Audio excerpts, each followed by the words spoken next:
Good morning, everyone. Welcome to today's session, the session which is organized by Chandigarh Judicial Academy in collaboration with SCC Online. I'm your host for today's webinar. My name is Chetan Singh, and with me I have Honorable Mr. Justice Anil Kshetrapal sir, who is a judge for PNH High Court. Sir would be taking this session. The session is on the Specific Relief Act and the Amendment Act of 2018. Like we already know how we go through this entire webinar, Sir would be detailing the entire aspects of all the aspects of this Specific Relief Act, Amendment Act 2018. And then once Sir has detailed the entire thing, we will get into the question answer round. For now, I have disabled the questions, and the question answer portion or the section will get enabled at 11:30. So if you have any question, I would request you to please keep it noted down, and we can start posting at 11:30. Without any further ado, I would request Sir, and I'll welcome Sir and request Sir to please start the session. Sir, over to you, sir. Thank you. Thank you. Good morning, everyone. Before I start my deliberation, I would add two caveats, and these are: number one, I am a student of law. Number two, interpretations are always based upon opinions. My opinion can be right, my opinion can be wrong. I am here just to trigger that discussion and then take it forward. Now, as everybody knows, since I am addressing all judicial officers, there has been significant and tactical amendments in Specific Relief Act. And I would say these are substantive in nature, and there is a paradigm shift in the framing of the act, and now the statute is leading us to give more specific performances rather than, because now the discretion has been taken away. As everybody knows, and everybody would be curious to know how it has been taken away, I will just explain. But today's session I have divided into three parts. First part is amendment with regard to section 6, which according to me is again a very significant amendment. Second part is with regard to injunctions, where the powers of the courts have been curtailed. And third is with regard to specific performance. Now let us first start with section 6. Section 6, if anyone has that Bail Act, would notice that there is amendment and the words through whom he has been in possession or any person has been inserted. In simple words, what has been added is that if a person is in possession of the property through someone like brother, some relation, licensee, tenant, representative, whatever manner they are, even and that representative who was in actual possession has been dispossessed or forcibly dispossessed, then the person who is actual owner or who was in deemed possession because of his representative being in possession, he can file a suit under section 6 for restoration of possession. This was a gray area because there were various interpretations saying that if someone was not in actual physical possession, section 6 and is dispossessed, section 6 does not apply. As everybody knows, section 6 is talking about summary suit. You have to the person has to prove that he was in possession or he was in settled possession and he has been forcibly thrown out. If he successfully proves it, the court is bound to grant him decree for restoration of possession. In such suit, question of title is not involved. It's only a summary suit. The court can decide the summary suit merely on the basis of affidavits. Now, this is the first part of amendment, which is, I think, is important. Second part, which is with regard to injunctions, is there is a significant amendment when the statute has added section 20A, 20B, and 20C in part 2 of the specific relief act. Basically, these three provisions provide that if a suit comes to the court and injunction is sought for with respect to infrastructure projects, then the courts would not grant any injunction. The effort is, and the object behind this amendment is that infrastructure projects should not be stalled because of litigation in the courts. So section 20A has been added, and the language which has been used is such that the courts should not, the word are, no injunction shall be granted by a court in a suit under this act involving a contract relating to an infrastructure project specified in the schedule. Sir, do you want me to share that BEAR Act on the screen for everyone's reference? Yes, certainly, I had requested, if it is possible, please do it, sir. I'll just do it, sir.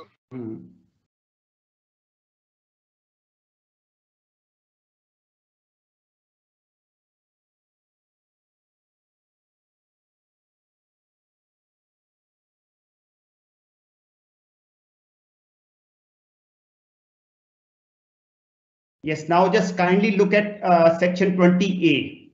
It is on your screen. I have already read that section.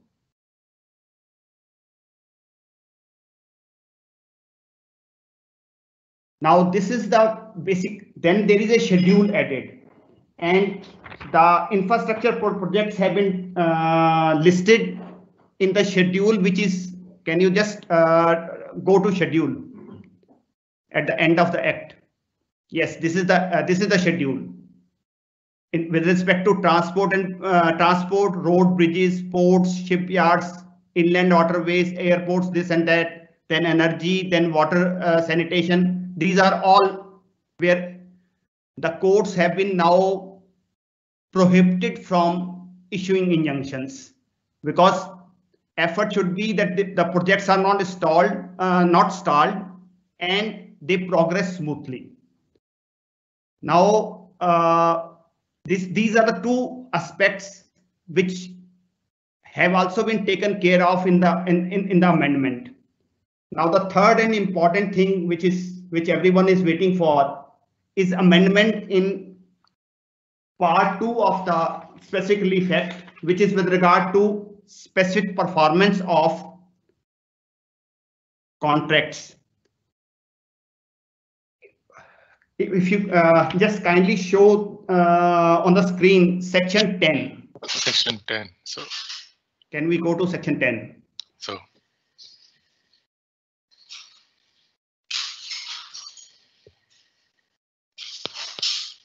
So section 10 is on the screen now. We are now at section 8 of the amending act. So can you see the section 10 number, sir? No, you will have to scroll down, sir. Scroll up, sorry. So is it okay now?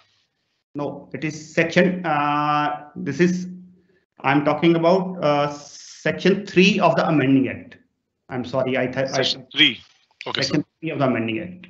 So there we have it, sir. Yes. Now, please notice, section 10 has been substituted.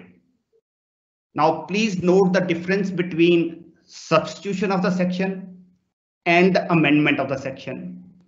Section 10 has been totally substituted. If we just have a look at old Section 10 under the unamended Act. So I'll just open that as well. Just if you can.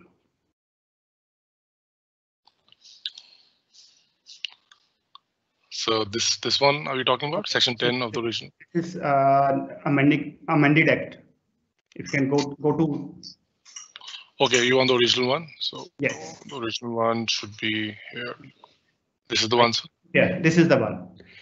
Now, if you kindly see that it starts with that in the discretion of the court.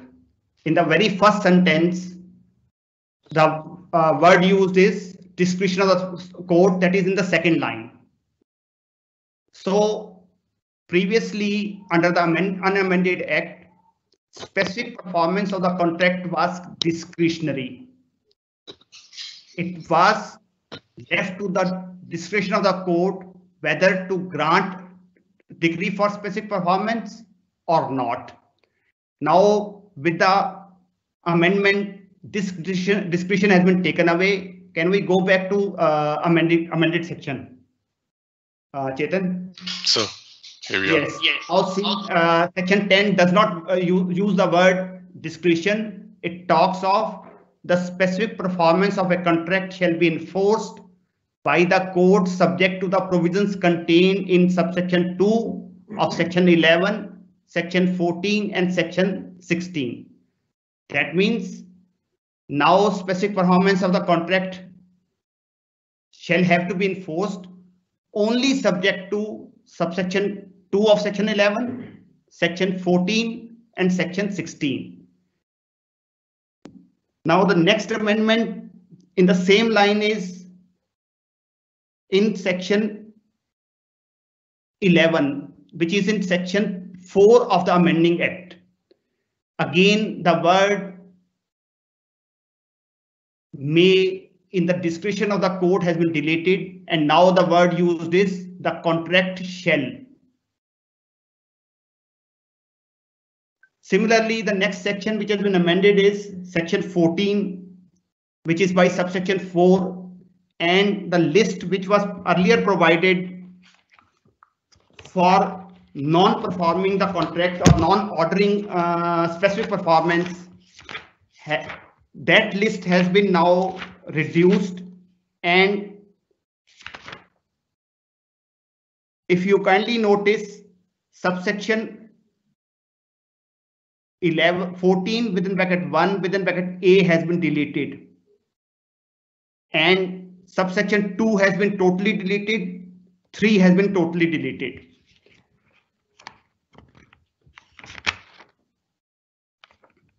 Now entire effort is, as I have told you in the beginning, that discretion of the court, and we should now tactically shift, the court should tactically shift towards granting specific performance rather than denying it.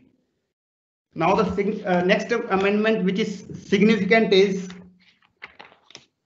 in section 15, which is with regard to inclusion of limited liability partnership, that we'll discuss later on.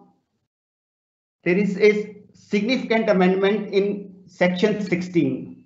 Please see section 16. There is some change which from what we have been always looking at. Initially, section 16C provided that a plaintiff was required to aver and prove that he was always ready and willing to perform his part of the contract. Aver means he has to plead and then prove. Requirements were plead and prove. Now, by amendment, the words ever has been taken away. That means the plaintiff is required to prove. So merely because there is no assertion in the plaint that the plaintiff was always ready and willing to perform his part of the contract cannot be a ground to throw his suit or deny him the relief of specific performance. I am repeating, now by amendment, there is no requirement that the plaintiff must plead that he was always ready and willing. However, there is a caveat. He has still to prove, he has to lead evidence, prove that he was always ready and willing to perform his part of the contract. I am once again repeating, it is not that because the discretion has been taken away, every suit in which the agreement to sell is proved, consideration is proved, must be decreed. The court is required, the presiding judge is required to apply its mind, examine the facts of the case, examine the evidence, and then come to a conclusion whether the plaintiff was ready and willing to perform his part of the contract or not. So still the court or the presiding judge is required to appreciate the evidence, appreciate the pleadings, and thereafter come to a conclusion whether a party is entitled to specific performance or not in the facts of the case. That is where the work of a presiding judge comes into being. Because otherwise, agreement to sell proved decree. Now, that's why I'm stressing on these things. Even if there is amendment is only to the effect that the discretion has been taken away. But still, the presiding judge of the court is required to apply its mind, examine the facts, examine the evidence, examine the circumstances, examine everything, and then pass the judgment, decreeing or denying relief. If the court comes to a conclusion that yes, he was not ready and willing, still, even if the suit agreement to sell is proved, the suit is required to be dismissed. Now let us move to next section, which is amendment in section 19, which is again with regard to limited liability partnership. We'll come to it later. Now, most significant amendment is in chapter 2 and the subheading, which has been now substituted. Earlier subheading was, can you just show me the unamended act, sir, Mr. Chetan? Which section, sir? Index of the specifically effect of unamended act. So this is unamended act. No, this is index would be of amended provisions only, na? Okay, sorry. Can you?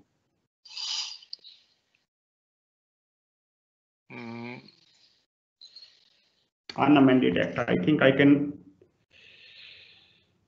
So you can just tell me the section number we are referring to. I was just trying to draw their attention to a caption of that part.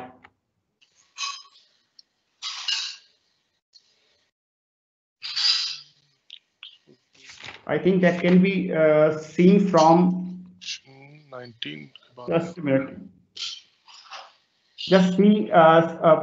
Please go back to the amendment at Section 9. Section 9. Yes, we are there. Now, kindly see. Previously, the subheading was discretion and powers of court. Now it has been substituted with a substituted performance of contract, etc. So discretion wherever possible has been omitted. Now we come to most important part of this amendment, which is section 20. Section 20 of the Specific Relief Act 1963 has been substituted. I am again stressing this is not an amendment. Section 20, the old section 20 has been deleted and it has been substituted by a new section, that is section 20. So change is old section gone, new section has come into being. So once there is a new section, now this is the only section available. So there is no amendment as such. I am just trying to stress upon, this is not an amended section, it is a new section.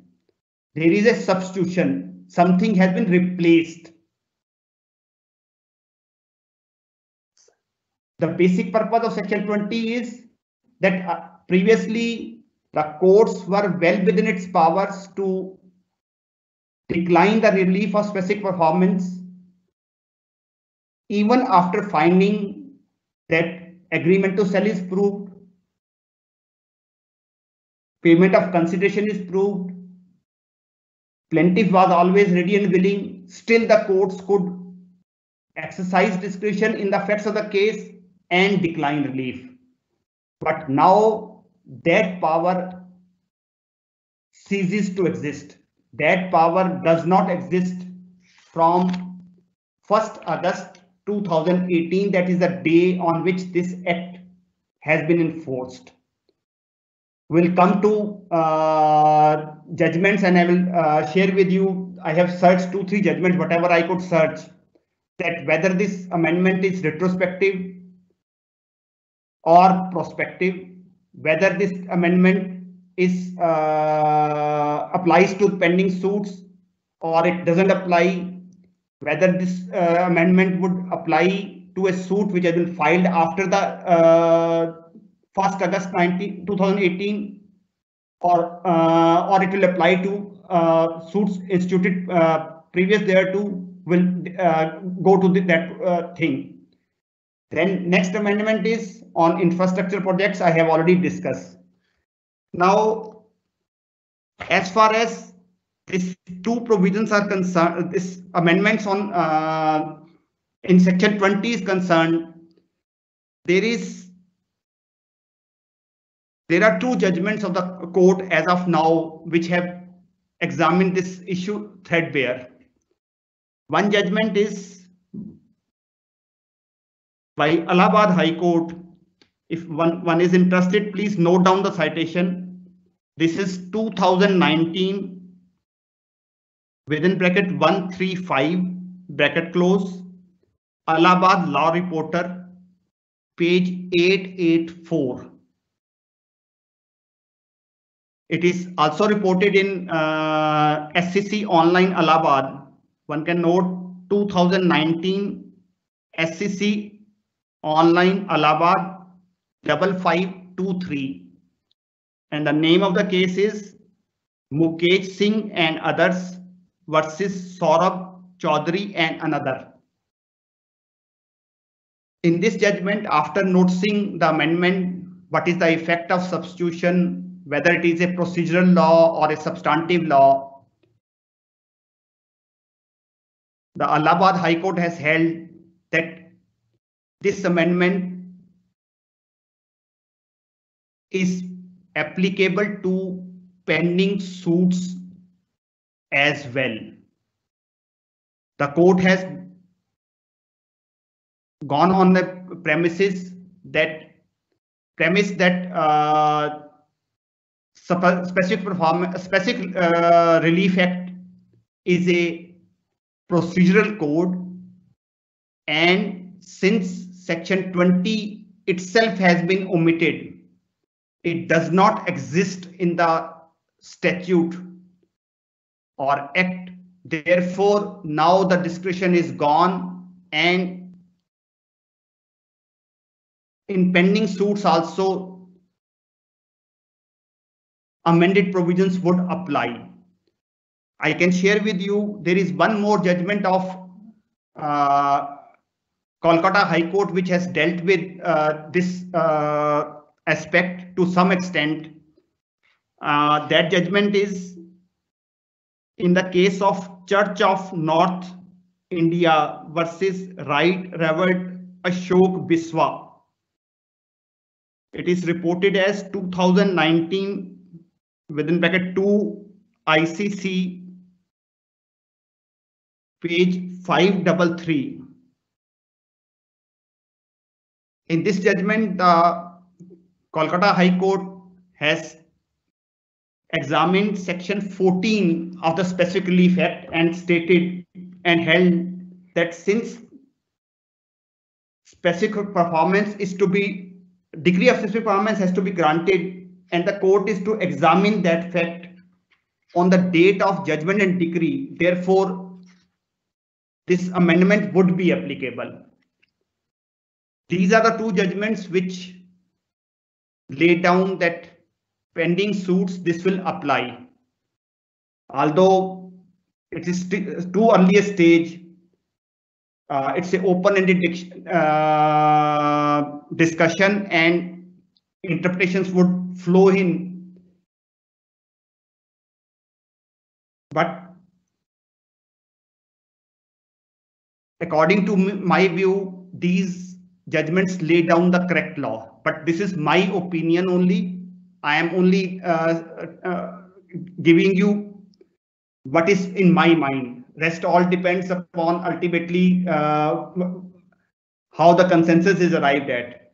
But there is a contrary view which has been taken by a division bench of Karnataka High Court. I could not get its citation, but I can just share with you its details so that if one is interested in reading, please download. The judgment is dated 23rd October 2020. It is in the case of Sri M. Suresh. Sri is S-R-I M full stop Suresh S-U-R-E-S-S-H versus Shrimati Mahadevamma and others. This is in RFA number 1560 of 2011. In this judgment, which I have,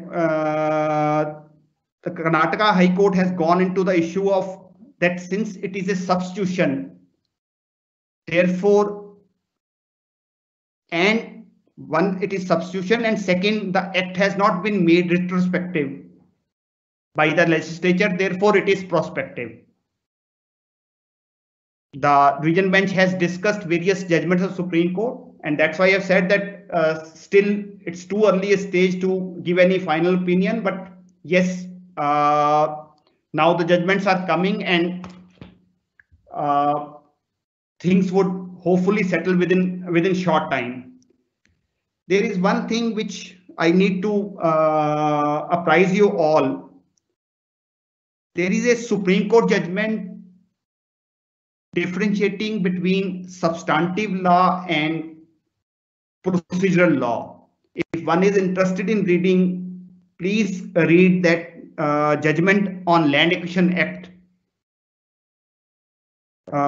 It is reported as 1994, 5 SCC page 593. Name of the case is KS Paripuran versus State of Kerala. In this case, the question was whether the amendments which were brought in by 1984 in the Land Acquisition Act 1894, whether they are prospective or retrospective. There the Supreme Court discussed, and it's a larger bench of the Supreme Court.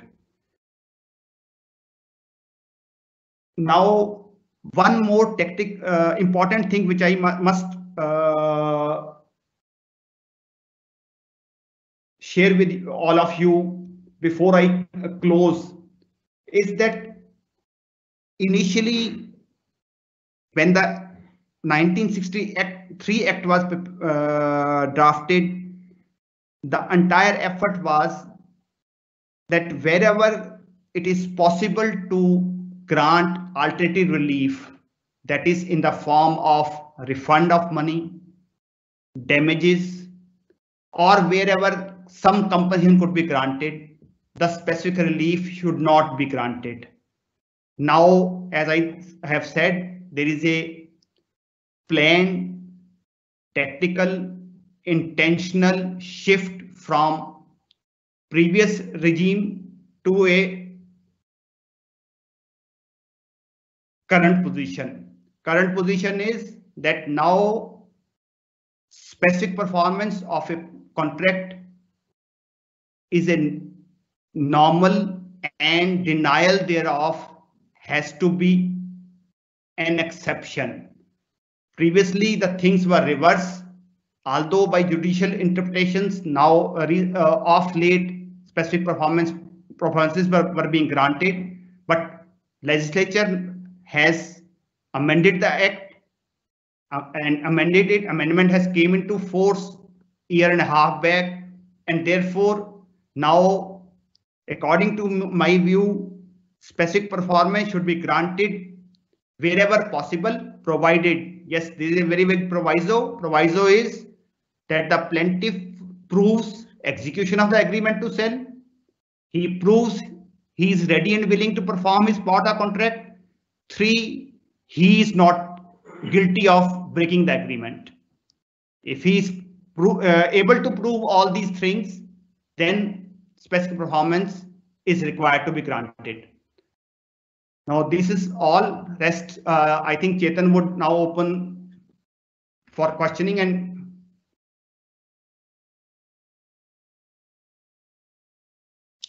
Yes, sir. I think I've already opened the question answer section. So for all the members who are on this webinar, I think we have almost like 400 members plus who have joined in. So we have got the first question, sir. So I'll just ask you that question, put that question before you. Sir, if a suit is dismissed by a trial court prior to coming into force of the amendment, however, when the appeal comes for hearing, the amendment have already come in force. Now, since the appeal is considered as a continuation of the list, should the appellate court have reference to the earlier act or the amended act? This is exactly what has been discussed by Allahabad High Court. The Allahabad High Court has said that since appeal is a continuation of suit, the amending act would apply.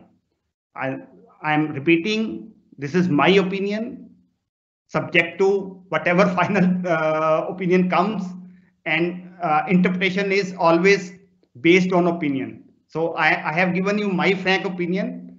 It's a still open-ended question, open-ended interpretation. It is still a debatable issue.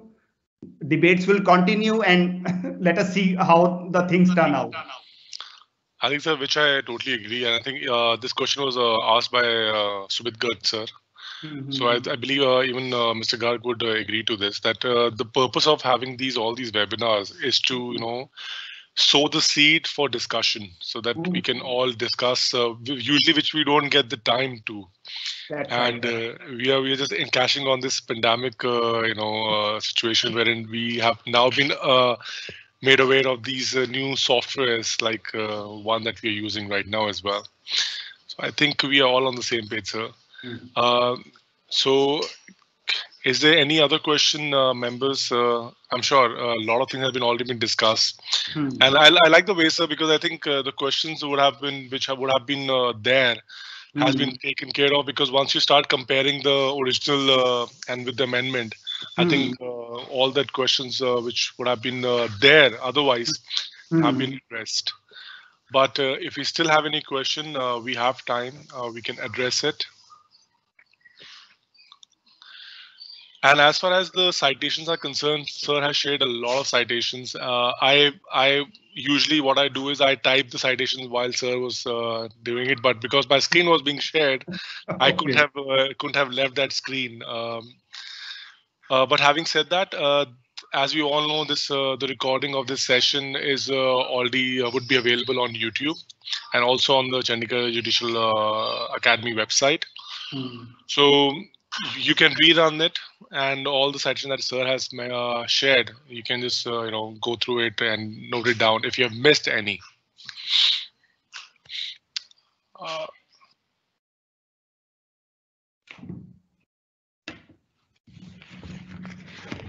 I think we don't have any questions as of now, sir.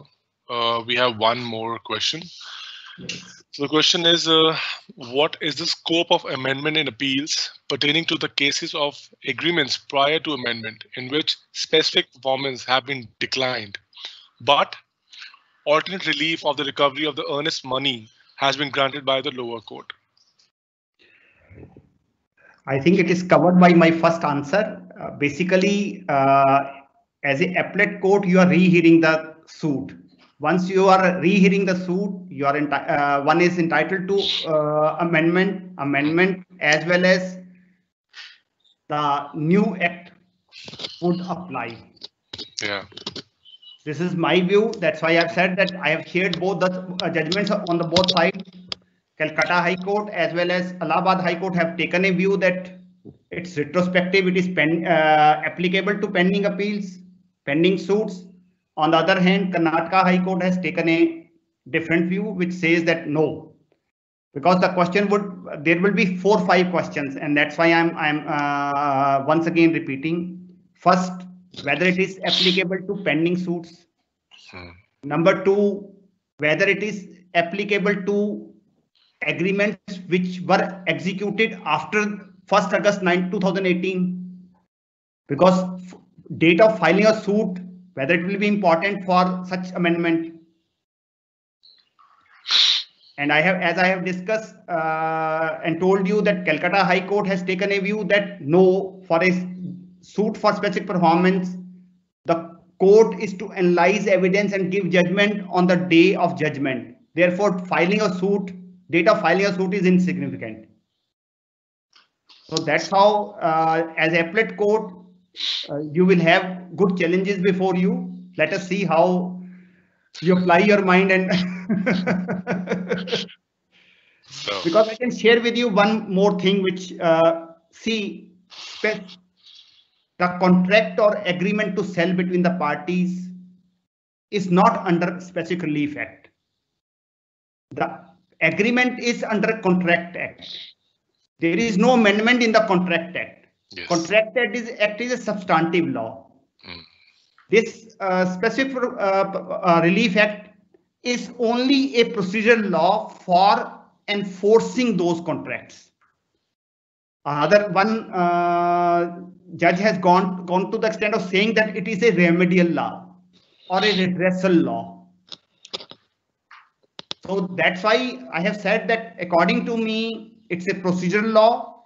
And if it is a procedural law, and now since Section 20 does not exist in the statute book, the original one, it doesn't exist. Now, please tell me, how would you rely upon that section when you're deciding a case? So this is all. Let us see how the things progress and develop. I am also waiting. Everyone should be waiting, and I would like that everyone should give his own reasoning, and then ultimately let us see how the things develop. We have a couple of more questions, sir. Yes. This is from Neeraj Goel, sir. I think Neeraj Goel, sir, is pretty active on a lot of our webinars. Sir is asking if the appreciation of facts and evidence, court comes to the conclusion that specific performance can be granted by passing a part of the consideration is proved, and alternative relief of the recovery has not been claimed, then whether in such situation alternate relief can be granted or it cannot be granted. This is again a very, very debatable thing. Mr. Goel knows what is the law on the point. There are 2-3 Supreme Court judgments which have given there is some difference in opinion, but I would only say that as a judicial magistrate, civil judge, or a presiding judge, one has to do substantive justice. For substantive justice, You are entitled to mold the relief. Order 7 enables you to mold the relief and grant relief.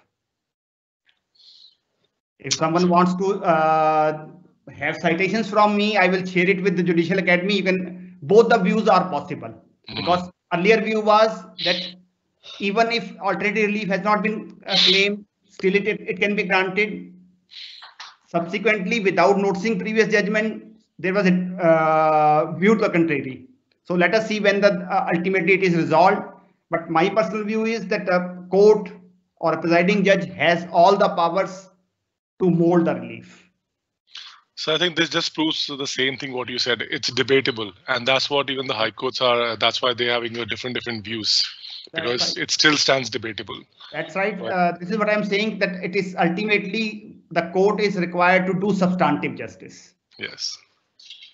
So, moving to the next question, sir.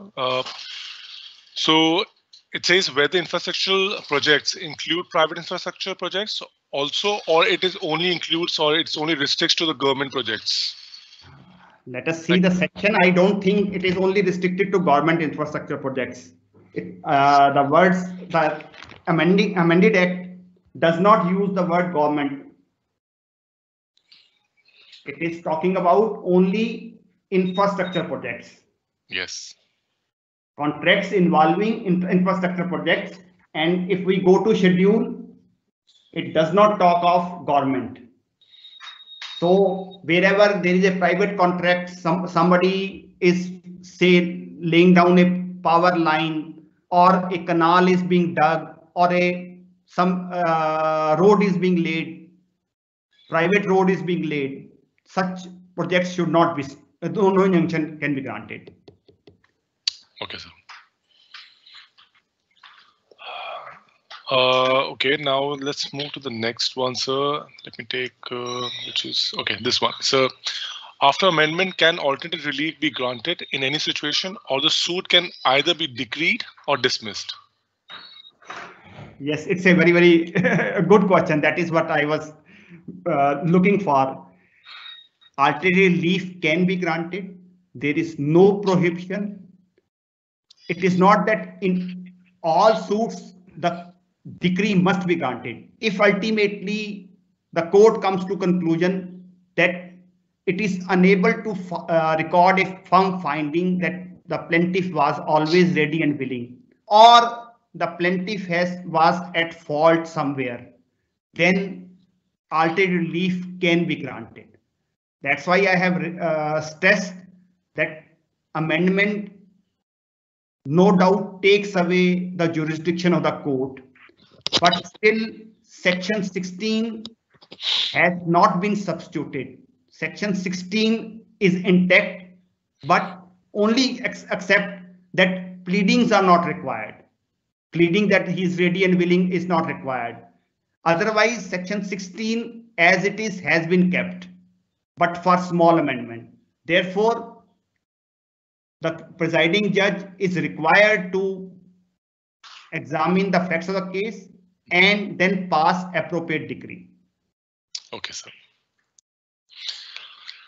So this is a question, but more of a situation, a scenario-based question. At the time of agreement to sell, at the times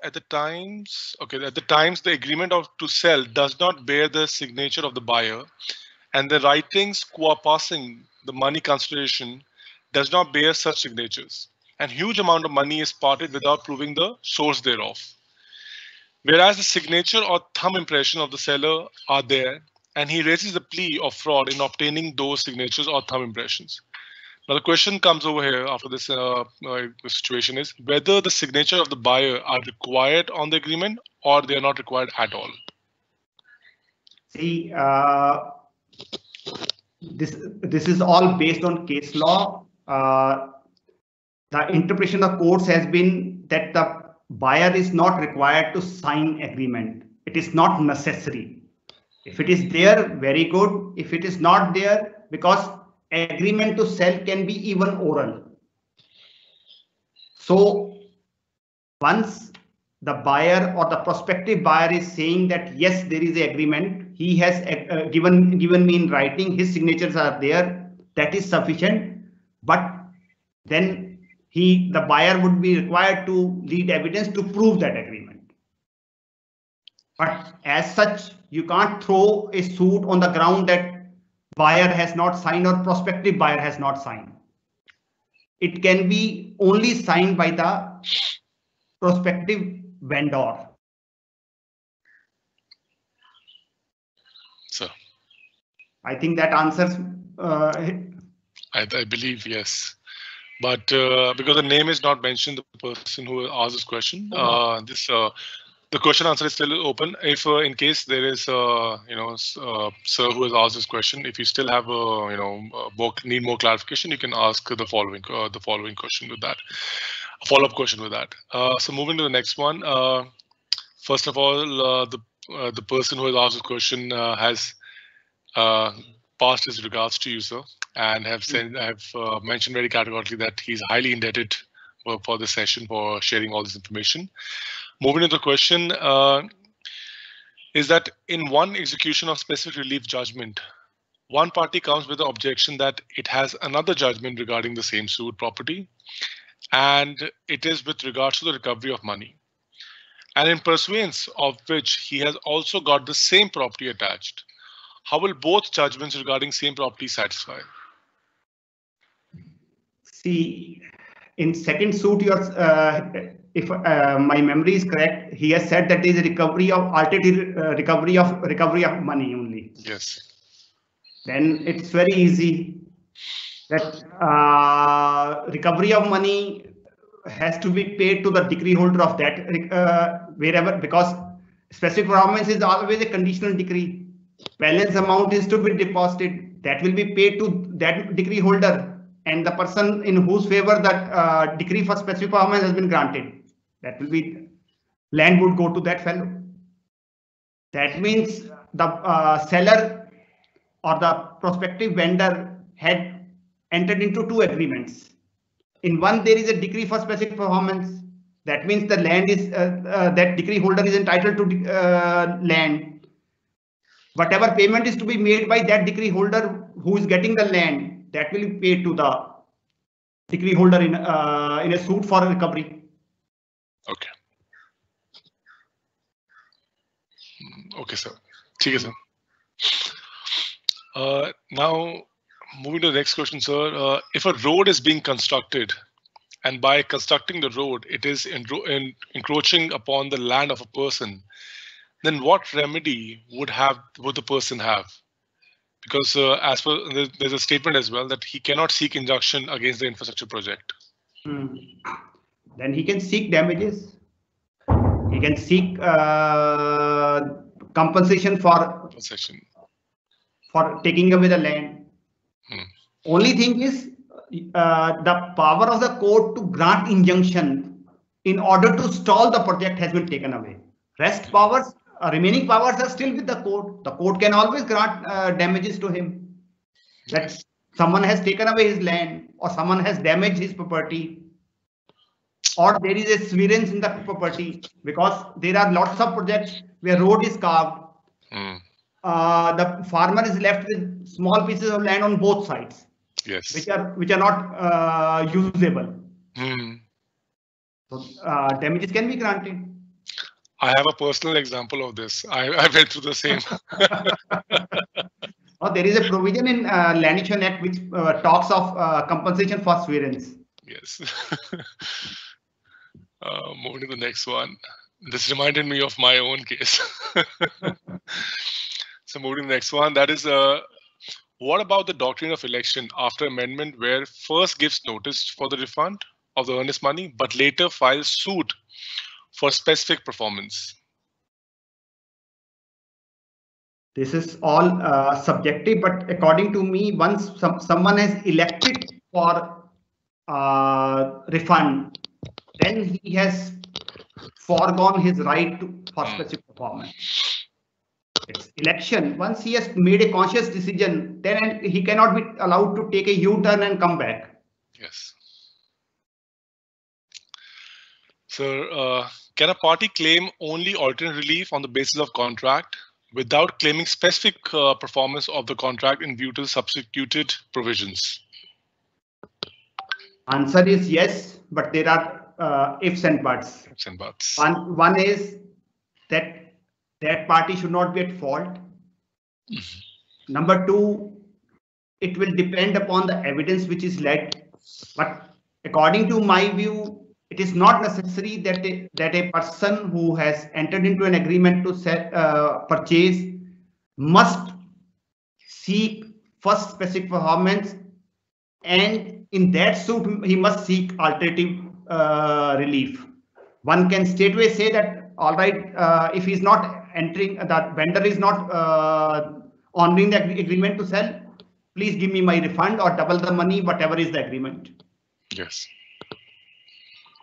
But I think, sir, what you said in the starting, that he cannot take U-turn, like going back onwards, but depending on the scenarios and depending on the situation that comes forward, then obviously he can take different measures. So, sir, now the questions are, I think the question that I'm left with are all about infrastructure, defining infrastructure projects or how it is legal or not. So I'm going to start with the first one. If the infrastructure project is illegal without acquisition of the property, it goes on. What are the remedies with the owner of the property if injunction is not granted? See, non-grant of injunction is not the end of entire thing. Only thing is the legislature has prohibited the courts from granting injunctions. Injunctions are for stalling the project. If ultimately the court comes to a conclusion that the infrastructure project is illegal or entire thing is, then the court can reverse. It can set aside whatever relief has been sought for, it can be granted. Only thing is that the court should not grant temporary injunction as well as permanent injunction. Only injunction has been restrained, and injunction is only to stall the project. Rest, damages, setting aside, everything is available. Declaration decrees can be granted that this project is illegal. Once it is illegal, then it goes out. Then it goes out, exactly. Lose out all the benefits that it would have got otherwise. You have all the rights of restitution. Under section 144 CPC, you have got all the rights. Suppose a road has been laid. Ultimately, the court comes to the conclusion that this road has been illegally laid. You can direct that he can remove the carpeting, and the land would be restored to the owner. Similarly, a tower has been installed in his land, in the farmer's land. If ultimately the court comes to conclusion that it has been illegally done, you can order removal of tower and land will be restored. So talking about the tower, will the installation of electric wires by the electricity department will also be considered as an infrastructure project? Yes, this is specifically noted in schedule. Because transport, energy, water, sanitation, communication, social and commercial infrastructure projects. These are the 5 heads under which enlisted. Yeah, and if you're talking about electricity, then electricity wires would be a part of it by electricity generation, electricity transmission, electricity distribution. So transmission, distribution covers everything. Yes. Sir, moving to the next question. No injunction can be granted in contracts relating to infrastructure projects as per section 20A subpart 1. But the definition of the infrastructure projects given under the act is very wide. So how can we just go about it? This is again subjective. You have to interpret it. You have to see whether it is covered or not, because why it has been made such wide is only to guide the courts not to interfere in the infrastructure projects, because this is creating obstacles in the growth of the country. It's hampering.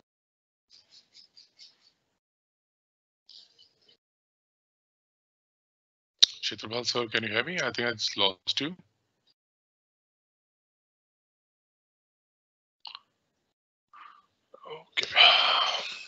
Shetwal sir, can you hear me? I think we're facing some internet issue. Just give me a moment. I'll just get it fixed. Give me a moment, everyone.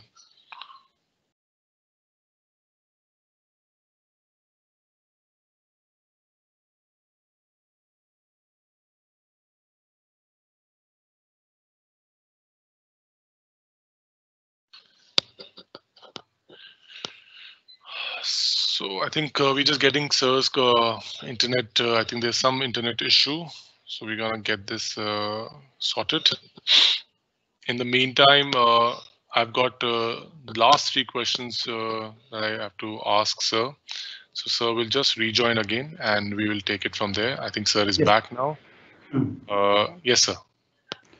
Yes, it is basically it is the presiding judge who has to evaluate whether it falls within that schedule or not. Because his question is right. It's a such a wide because if one reads the schedule, it covers almost everything. Yes. So it is your discussion, sir. Sir, we spoke about the the illegal projects. We spoke about the electricity wires. Sir, I think I'm losing you again. Can you hear me?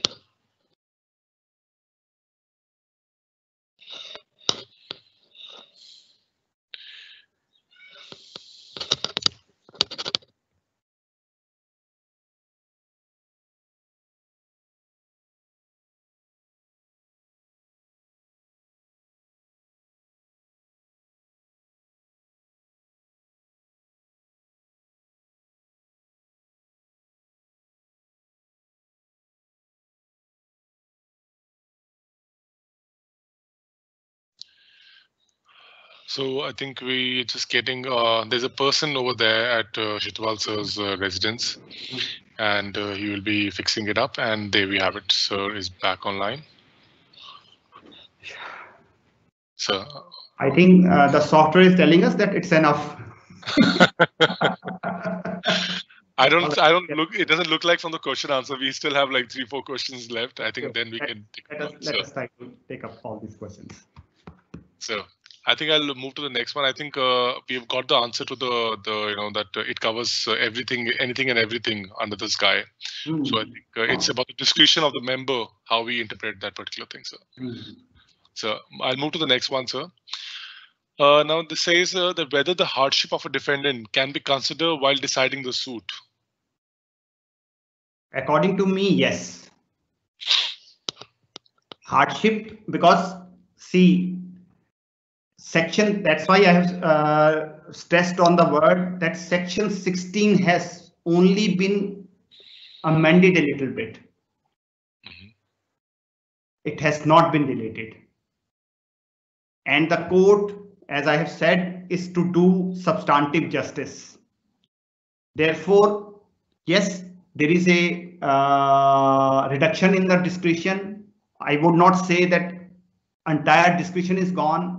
The court is required to apply its mind and grant decree. If in hard cases the court does not grant relief, it would be inequitable for such persons. So therefore, if you can't grant relief on account of discretion, you can go to section 16. After discussing section 16, one can try to find some evidence, if it is there, that the plaintiff was at fault or something was not known to the defendant, then one can grant relief. Okay, sir. So we spoke about the the government projects and the private projects. There was a question, but now this question is going further deeper into it. The question is that will situation be same in case Gram Panchayat is constructing a community hall in the Abadi Day and plaintiff is asserting his possession on the same? Can we grant injunction in that case or not? we'll have to go to the schedule, examine the schedule. Schedule is not talking about community center or community hall. It is infrastructure project. And kindly see item number 5, social and commercial infrastructure. It is not that somebody is constructing a house, there cannot be any stay. Yes, there can be stay. It's infrastructure project. Let us keep in mind that what is intended by the legislation is that whenever there is something which is to be used by large number of people, it is going to affect public at large. Therefore, they should not be stay on that. So I think I will just check the meaning, the definition of infrastructure projects, and I think that's exactly what it talks about. That focus on schedule is clear. Schedules talks of it has divided the infrastructure projects in 5 categories, and if probably he wants to cover it in under heading social and commercial infrastructure, subject to whatever evidence is coming. I don't think this community center would be coming within the definition of infrastructure project. In a panchayat area, community center would not be affecting that much. So shall we move to the next question, sir? Yes. I have two more questions, and third one is more of a, I think we'll sum up the entire session. So I will ask that question in the last. Next question is, sir, now the injunction cannot be granted. So would a simple suit for declaration be maintainable without seeking further relief, which is mandatory under Section 34 of Special Relief Act? Yes, this is a very, very important question, and I need to clarify. Can you just show them Section 34? Sir, of the amendment or of the version? Specifically effect. Okay, so just give me a moment. Can you share screen with? I'll just share the screen, sir. Just give me a quick moment for that.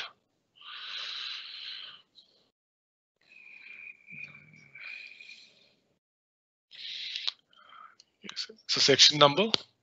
Section 34 of the unamended act, or amended act, whatever it is. It is 34. Okay. I think you will have to scroll down. I'll take it from the. Yes, 34 declaratory decree under chapter 4. Yes. Now, kindly read it carefully. Let us read it carefully. That will be discretion of court as to declaration of status or right. So just a minute. I think I have. Yeah, everyone can see it. Sorry, sir. Yes. Any person entitled to any legal character or to any right as to any property may institute a suit against any person denying or interested to deny his title to such character or right, and the court may in its discretion make therein a declaration that he is so entitled, and the plaintiff need not in such suit ask for any further relief. This is the main substantive provision under Section 34. Now let us read proviso. Provided that no court shall make any such declaration where the plaintiff being able to seek further relief, then a mere declaration of title omits to do so. Then there is an explanation. A trustee of property is a person interested to deny a title adverse to the title of someone who is not in existence and from whom, if in existence, he would be a trustee. Now just analyze what has been provided. That if a plaintiff has filed a suit for declaration with regard to his legal character, any right in any property, can file a suit. Main section does not provide that he must ask for a further consequential relief. Only thing which there is a confusion is with reading of the proviso. Now, if we read proviso carefully, it talks of that if the plaintiff is in a position to seek further relief, then a mere declaration of title, but omits to do that, do so, then his suit can be dismissed. But that doesn't mean that if a plaintiff merely files a suit for declaration, he is not entitled to any further relief. His suit can't be dismissed because he's neither entitled to nor claims that. So effect is that if the plaintiff is entitled to further relief, he omits to do that, his suit is liable to be dismissed. But if because of amendment in the act, he is not entitled to seek relief of injunction, then his suit is maintainable. It's simple. It's basically section 34 is based upon the principle under Order 2 Rule 2 CPC. Order 2 Rule 2 CPC says that if a plaintiff is entitled to further relief, he omits, then subsequently he can't file a suit for that relief. This section is going further, that if someone is entitled to say 3 reliefs and he only files suit for 1 relief, the court can refuse to grant declaration to him. But if he is not entitled to file a suit for further relief, then the suit is maintainable. I think that answers his.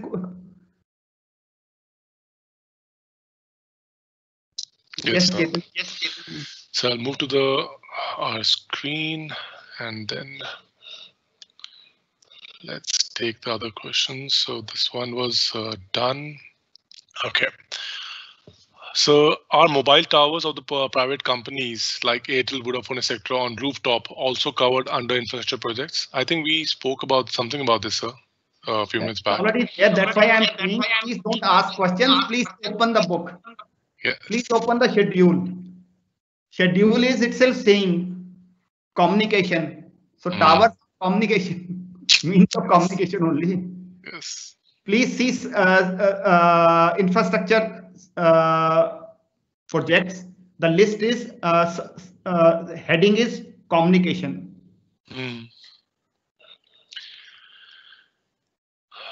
Sir, I'll take the last question and then there'll be one question to sum up the entire session. The second last question is, if an agreement to sell the earnest money is paid through check, but the seller did not present the check for the encashment, rather sold the land to some other person, now in this case, whether suit for specific performance is maintainable?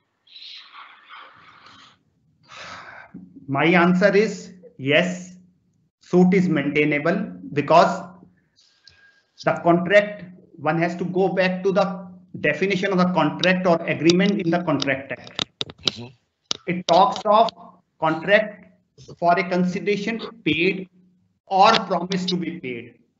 So check is a promise to pay. So if the seller does not present the check, it is not the fault of the buyer or purchaser or vendee.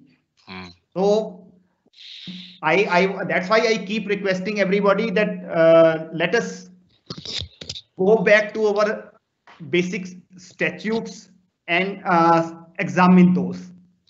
Because I am really very happy that after my previous lecture, some of the judges have started quoting the basic provisions of acts, and that is a very, very good development. And I can tell you that the members of the judiciary in the courts, in the district courts, can interpret the provision in a more effective manner.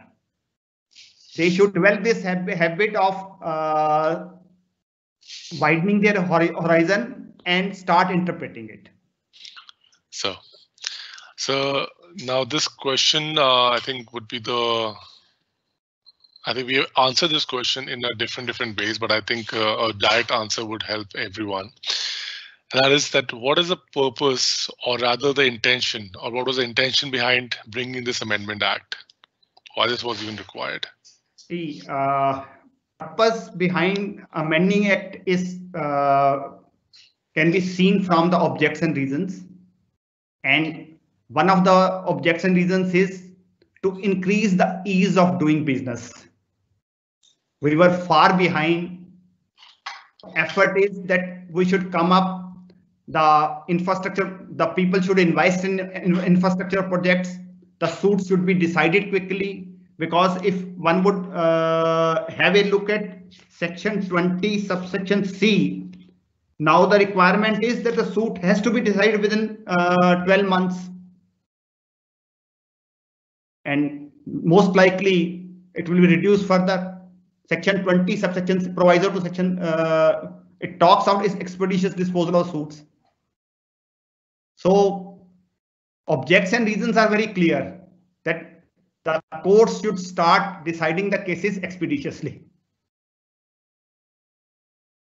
And that's why the commercial courts have come, procedure is being curtailed, unnecessary procedure is being reduced, and that's how the things are being more focused and more defined now. That's right.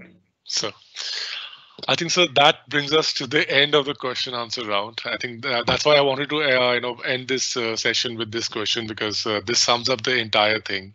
We always talk about that what is amendment, but I think this question was required, that why this particular amendment was required.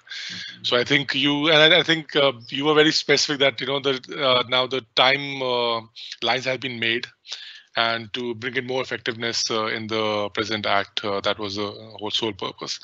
But I think so this was, and like you said, that since your last session, members have now started, applying the learnings through your session.